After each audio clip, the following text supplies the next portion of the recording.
All right, I wanted to make an honest review on the FLUVAL 45G CO2 kit. There are endless reviews online saying it's total crap, this, that, and the other. I have a 20-gallon long. I just put this tank together 3 weeks ago, yesterday. I purchased the 45G kit. Comes with the bubble counter, regulator, all that stuff.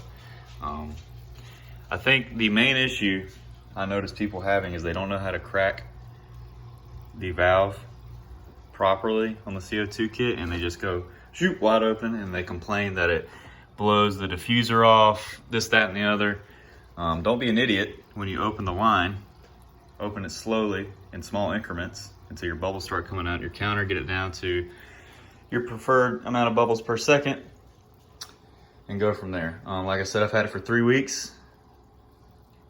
I'm only running this tank at 8 hours of light a day currently, since it's a new tank. The plants are doing great.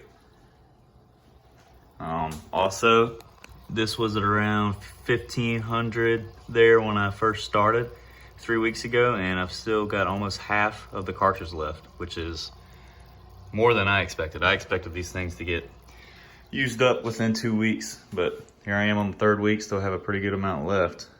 So that's my review of it. Clearly it works. My other tanks that I've had, plants grew slow. I just got into this hobby this year, so it definitely works.